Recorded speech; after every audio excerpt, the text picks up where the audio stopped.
Selamat datang di YouTube channel Mami Briel. Hai Mamis, ketemu lagi ya di YouTube channel aku. Selamat tahun baru untuk mamis-mamis semua yang sudah follow dan ngikutin channel aku. Dan mohon maaf banget, baru kali ini aku mau share lagi seputar kegiatan dan juga parenting daily vlog di rumah aja dan kegiatan sehari-hari.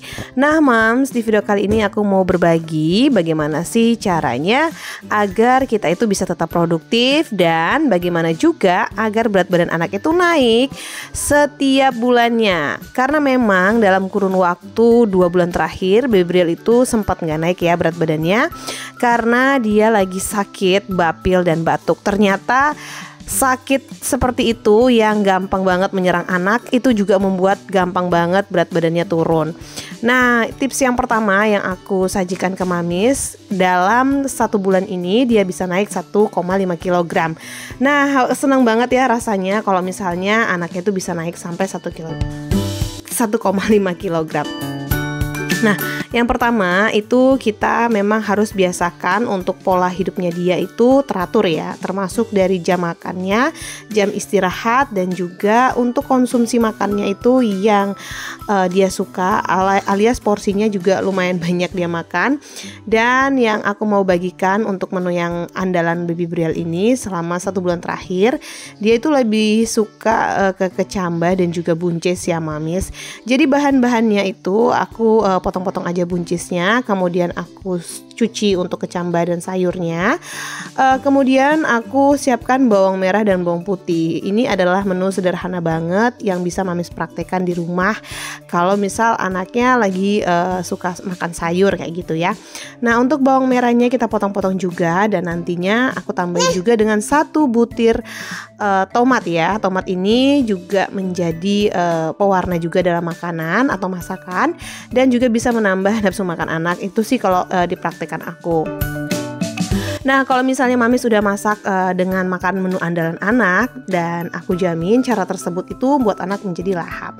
Tapi kalau misal anak yang nggak mau makan sayur, boleh dia diakali dengan sayuran lain, karena banyak banget ya sayuran hijau ataupun sayuran lain yang bisa kita praktekkan, kita masak sehari-hari dengan cara masakan yang lain. Nah, kalau aku sih tumis aja kayak gitu ya dengan bahan-bahan ini, dan aku tambahin juga tempe goreng. Tempe gorengnya ini kita buat dadu-dadu gitu, jadi bisa menarik perhatian anak, yaitu dia buat menjadi finger food ataupun menjadi makanan yang bisa dia ambil dengan jarinya dia. Nah, kita masuk dalam proses memasak ya. Memasak yang aku gunakan yaitu minyak. Kita ambil minyak baru secukupnya. Jangan minyak bekas atau apalagi minyak jelantah ya kalau kita mau masakkan kepada keluarga kita, termasuk untuk anak. Nah, ini bawang merah bawang putihnya kita tumis aja. Untuk durasi menumisnya ini aku kurang lebih sama masaknya itu sekitar hampir 10 menit gitu ya mams ya. Nah, ini langsung aja aku masukkan lagi untuk tomatnya, ditumis-tumis supaya lebih wangi untuk tomatnya. Dan untuk durasi tomatnya ini juga frekuensinya boleh ditambah, misalnya mau tambah 2 buah atau mau tambah 1,5 itu boleh juga, asalkan anaknya suka dan dia mau makan gitu ya. Kemudian ini aku masukkan sayur. Untuk tipsnya selanjutnya, kita bisa masak sayur dengan bentuk finger food ya mams, atau sayuran hijau lainnya yang mungkin bisa dikukus atau bisa dibening dan lain-lain. Aku memilih tumis karena memang anaknya lebih suka ditumis ya, dan aku campurkan air agar lebih lembek dan gampang dikunyah. Biasanya untuk makan anak yang masih di bawah 1 tahun atau 1 tahun sampai 2 tahun itu kan mau makan tuh kalau kayak ada kuah-kuah sedikitnya atau agak lembek itu ya makanannya, baik nasinya maupun lauk. Nah, jadi supaya nggak anti lepeh, jadi aku campurin aja air, kemudian aku masukkan terakhir tadi yaitu tempenya, dan jangan lupa kecambahnya juga kita masukkan. Kecambahnya ini bisa dia ambil 1 biji gitu ya ketika dia makan, atau bisa juga dicampur dengan nasi. Memang sih rasanya kok menurut kita ada sih orang dewasa nggak suka gitu ya, tapi anak bayi itu lebih tertarik loh kalau misalnya bentuk sayur-sayurnya tuh seperti ini.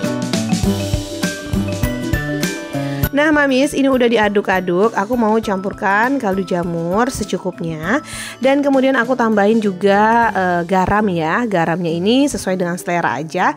Aku nggak pakai gula karena aku nggak biasa ya masak pakai gula gitu, kecuali kayak bikin sambal-sambelan atau bikin asam manis begitu ya. Nah ini udah kita aduk-aduk aja untuk kaldu jamur dan garamnya tercampur merata di sayuran.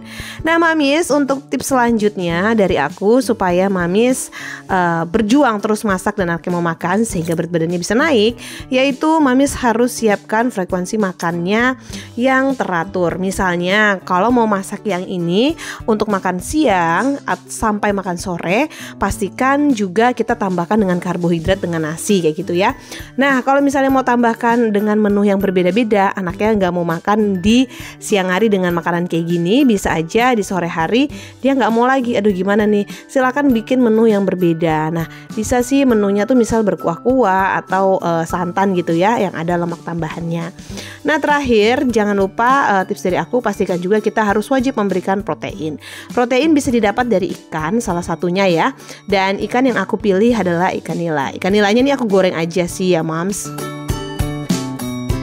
Biasanya untuk anak aku emang lebih suka ikannya tuh lebih kayak dimasak kuah gitu ya, atau istilahnya masak kuning, masak palu mara. Tapi nggak apa-apa, akhir-akhirnya tuh aku selingin dengan digoreng dan ternyata dia wajib mau makan dengan aku campurkan ke makanannya dia atau aku suwir-suwir ikannya. Jadi dapat ya untuk protein hewaninya, terus kemudian dari sayurannya juga dapat, dan dari tempenya sebagai nabati juga dapat. Kemudian karbohidratnya nasi, karena memang kita harus membiasakan anak kita makan nasi ya.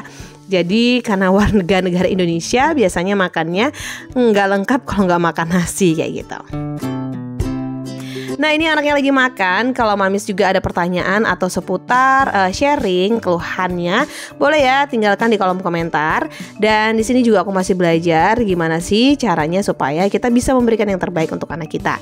Nah mamis juga mau tahu kalau misalnya di YouTube channel aku ini baru upload sekitar 1 bulan, karena memang ya bawaan orok bawaan bumil yang kadang agak males gitu, agak mageran atau agak sibuk dan agak gak enak badan, jadi juga mempengaruhi rasanya mau konsisten upload lagi. Dan setelah 2024 ini kayaknya resolusinya harus bisa produktif lagi, bikin konten di YouTube dan bisa balas setiap komen dari mamis-mamis semua, walaupun kadang ada yang aku nggak balas dan kadang ada yang ke-skip gitu ya karena kelewat, jadi mohon maaf banget. Nah mam, sepertinya sekian dulu video dari aku terkait video kali ini. Kalau mamis ada kesalahan atau ada komentar, silakan banget. Di sini juga aku bukan orang tua lama, tapi masih baru yang mau OTW anak 2. Jadi mohon doanya juga ya mamis, supaya nanti proses melahirkan anak kedua bisa lancar dan bisa sehat keduanya, dan bisa tetap produktif di konten ini dan di YouTube ini. Sampai bertemu di video selanjutnya. Jangan lupa like, comment, dan subscribe. Bye-bye.